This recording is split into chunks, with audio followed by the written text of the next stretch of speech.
planter des arbres dans nos villes, préserver la biodiversité, c'est le thème de notre débat tout de suite. Et je reçois Hugo Meunier, bonjour. Bonjour. Bienvenue, fondateur de la start-up éco-responsable. Merci Raymond. Et puis avec nous en visioconférence, Timothée Kellard. Bonjour et bienvenue, vous êtes directeur associé d'Ecodev. C'est un bureau de conseil qui accompagne entreprises et collectivités dans leurs actions de développement durable. Petite question rituelle, est-ce que vous m'entendez bien? Est-ce que la liaison est bonne? Parfaitement, merci. Parfait. Alors, je vais venir vers vous dans un instant, mais je commence d'abord avec vous, Hugo Meunier. Peut-être le constat pour commencer. À quel point elle est en danger? Est-ce que vous pouvez nous rappeler quelques symptômes de l'appauvrissement de la biodiversité dans nos villes? Alors effectivement, depuis des années, on va dire depuis les années 70, il y a des politiques d'urbanisation qui se sont densifiées. On voit notamment à nos portes de nos villes ces constructions de centres commerciaux, de logements, de cités très bétonnées. Et aujourd'hui, on en revient avec notamment la question de cette déminéralisation, tout un phénomène qui est de nos villes depuis une dizaine d'années et où, avec les municipalités, on voit des actions notamment dans les cours d'école. Ouais. La biodiversité a été très abîmée, mais... C'est quoi? C'est moins... Je vais être un peu basique, moins d'insectes, moins d'oiseaux, c'est quand on parle du règne animal, moins de plantes, moins d'arbres. Alors ça va être déjà un appauvrissement des sols, c'est-à-dire qu'il y a plein de micro-éléments dans les sols. On va avoir moins de minéraux et aussi de micro-éléments dans ces sols. On va avoir effectivement moins d'insectes, moins d'oiseaux, et on va aussi avoir une qualité de l'air qui va s'appauvrir et donc qui va abîmer aussi ce tissu urbain et notamment notre santé physique, puisque aujourd'hui l'humain est très présent dans les villes et il sera de plus en plus ces prochaines années. Alors c'est intéressant parce que juste avant vous, il y avait un représentant du ministère de l'écologie qui fait le bilan de 50 ans d'action et qui disait que la qualité de l'air s'était globalement améliorée en 50 ans. Timothée Kellard, on va rentrer un peu dans le concret, dans les actions que l'un et l'autre vous pouvez mener. Quels sont les leviers pour réintroduire, pour redonner de la richesse à la biodiversité, sachant qu'on ne peut pas forcément créer de nouveaux parcs, de nouveaux jardins publics? C'est quoi pour vous les modes d'action? Alors, déjà, il faut agir peut-être sur les sujets qui sont la perte de la biodiversité, enfin les raisons de la perte. Donc, peut-être qu'on peut les balayer rapidement. Vous avez le sujet de la fragmentation des habitats. Donc, on peut parler de crise de logement pour les insectes, les animaux de manière générale et les plantes. Donc une des premières actions, c'est de travailler sur reconstituer des habitats pour ces espèces. Il y a le sujet numéro 2 qui est le changement climatique. Si on prend les sujets de sécheresse prolongée, ça va nous amener par exemple à recréer des zones humides ou des îlots de fraîcheur, donc en plantant des arbres par exemple dans les centres urbains. Vous avez le sujet de la pollution qui est aussi la troisième raison de la perte de cette biodiversité. Donc vous avez des pollutions dans les sols, dans l'air, donc faut bien évidemment les réduire. Vous avez des plantes qui dépolluent par exemple, ça peut être un bon levier. Il y a la surexploitation des ressources. On peut prendre l'exemple des ressources halieutiques dans les océans et dans nos eaux. Donc là, vous avez un sujet de contrôle et de vérification. Et puis, pour finir, l'introduction des espèces envahissantes, qui vont être des espèces type élante, renouée du Japon pour des espèces végétales, ou le frelon noir à pattes jaunes pour des insectes. Donc, il va falloir effectivement contrôler cette, on va dire, diversification là de ces espèces pour pouvoir justement. Donc, ça passe par les suivre, ça passe par faire par exemple de la science participative, éduquer aussi les populations à la reconnaissance de ces espèces et à la maîtrise dans leurs espaces privés par exemple.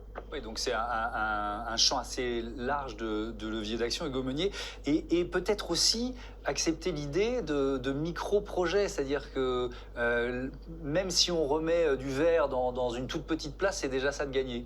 Est-ce que vous êtes d'accord avec cette idée? Complètement, on peut aller dans la continuité. C'est aujourd'hui, il faut mobiliser tous les acteurs de la ville, que ce soit les urbanistes, les élus, les architectes, mais même la petite association du quartier, puisqu'aujourd'hui on parle du vivant, que ce soit les arbres, que ce soit les plantes, que ce soit les potagers, et ça nécessite aussi un entretien, donc un suivi. Et ça coûte très cher d'entretenir du végétal, et donc c'est aussi une des raisons pour lesquelles depuis des années on a bétonné, c'est-à-dire que ça coûtait moins cher dans le temps, là où aujourd'hui on y revient, et donc c'est mobiliser tous ces acteurs-là, et même les écoles, les cours d'école Oasis, c'est c'est des espaces qui sont relativement grands, en plein cœur des villes, disponibles, et donc on les débitume. Pourquoi pas mobiliser aussi les enfants qui vont venir jardiner, peut-être le week-end, les parents d'élèves qui vont venir aussi s'approprier ces espaces-là. Donc en effet, tout le monde, toutes les strates doivent être mobilisées, et on voit ce besoin et cette envie de nature. Donc quand on va planter une plante, pourquoi ne pas planter une plante mellifère, donc qui va contribuer peut-être à la pollinisation des abeilles, à la venue des petites coccinelles. Quand on va planter des arbres, pourquoi pas penser à certains types d'espèces également qui vont contribuer au rafraîchissement urbain et à la création d'îlots de fraîcheur. Il n'y a pas de petite action en fait, Timothée Kellard.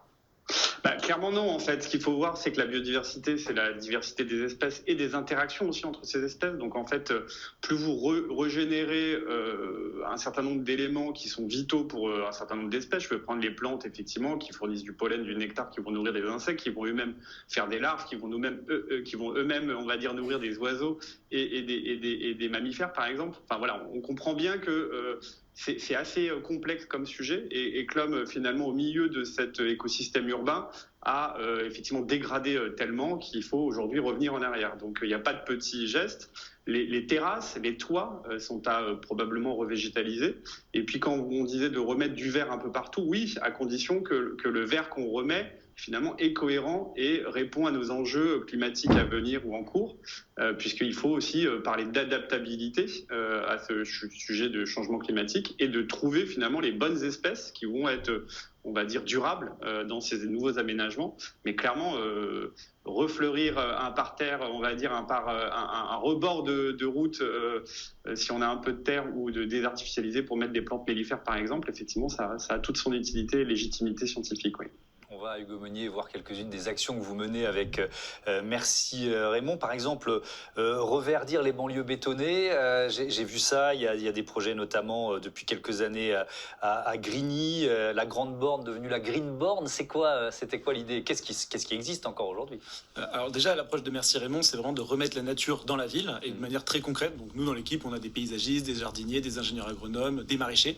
Et donc, on avait aussi une image très parisienne. On avait envie de casser ce côté bobo parisien du 11e pour caricaturer, et on a eu envie de se challenger. Donc il y a 4 ans, on est allé dans des quartiers où on avait peut-être moins d'habitude, et on est allé à la Grande Borne à Grigny avec le soutien du maire Philippe Rio, qui nous a mis à disposition des espaces dans cette cité, qui est une des cités les plus difficiles de France, et dans laquelle on a impliqué les habitants. On s'est inspiré du modèle de Détroit où il y a eu une crise de l'automobile et donc beaucoup de chômage, et finalement les habitants se sont mis à planter leurs légumes, les récolter, et donc ça contribue aussi à cette notion d'autosuffisance alimentaire, de résilience aussi des territoires, et on s'est rendu compte qu'en impliquant les habitants, on avait moins d'incivilité et une réappropriation de ces espaces publics. Ça, c'est un bilan que vous pouvez faire, parce que ça fait combien d'années que vous y êtes ? Ça fait 4 ans. Ouais, donc quel bilan vous faites au bout de 4 ans ? On continue à y aller au printemps pour un peu défricher, replanter les végétaux qu'il faut sur la saison, mais on se rend compte qu'il y a tout un suivi des habitants parce qu'ils se sont réappropriés ces espaces-là, et cette méthodologie-là, on l'a dupliquée dans d'autres quartiers, à Stein, en Seine-Saint-Denis dans le 93,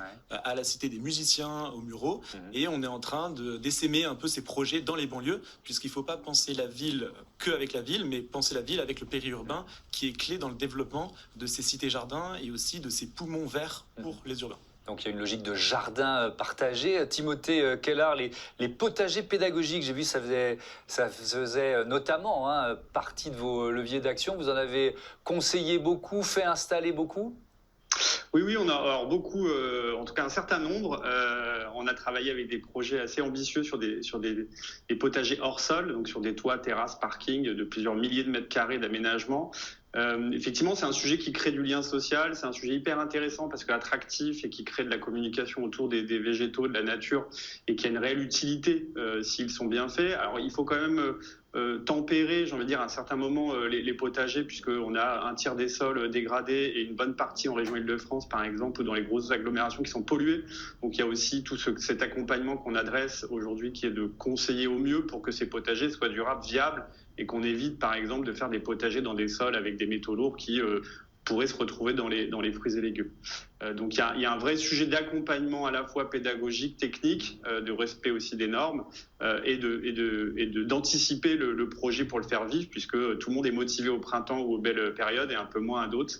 Donc il faut éviter effectivement de laisser trop à l'abandon ces sujets. Et je voulais faire une dernière remarque sur le sujet de la biodiversité, puisque du coup, si on parle d'urbanisme, d'architectes dans les centres-villes, vous avez aujourd'hui beaucoup de labels et de nouvelles démarches qui intègrent ces sujets. C'est un bon début. Il faut aller beaucoup plus loin. Par contre, il faut aussi aller un tout petit peu plus loin dans la réflexion en pensant aussi biodiversité grise, c'est-à-dire l'impact que les matériaux de construction pourraient avoir sur des zones riches en biodiversité qui ne sont pas dans les villes. Je vais prendre des zones où on a des carrières, du sable qui sont récupérés pour faire du béton, du bâtiment. Donc il y a aussi une réflexion deuxième niveau, j'ai envie de dire, qui est d'aller regarder derrière le premier affichage quelles sont les conséquences de nos activités sur la biodiversité qu'on ne voit pas directement. Et on peut reprendre un dernier exemple, et j'aurai fini sur ces sujets, mais les trames vertes, bleues et noires maintenant, par exemple, éviter d'allumer à tout va, on va dire, nos villes qui dérèglent un certain nombre d'écosystèmes ou d'équilibres d'espèces. Je prends les moineaux qui ont du mal à dormir, ou les pigeons, ou les insectes qui sont perturbés par les cycles des lumières la nuit. C'est aussi des impacts qu'on a du mal à identifier, qui sont assez conséquents et qu'il faut réduire. Hugo Meunier, pour conclure, vous nous rappelez pourquoi vous avez nommé votre entreprise, votre start-up Merci Raymond? Alors Raymond, c'est mon grand-père qui est agriculteur dans le Sud-Est. Alors maintenant, il est à la retraite, mais effectivement, la mission que s'est donnée Merci Raymond, c'est de remettre cette campagne dans la ville et donc de revaloriser ces métiers agricoles. Et aujourd'hui, on est très fiers puisqu'on a pu planter des dizaines de milliers de végétaux dans les villes. On travaille dans plus d'une dizaine de villes en France et on commence même à s'exporter au niveau européen, au Luxembourg, au Portugal et même en Belgique. Et on est une quarantaine de personnes très motivées et on essaie d'impliquer le plus d'habitants possible.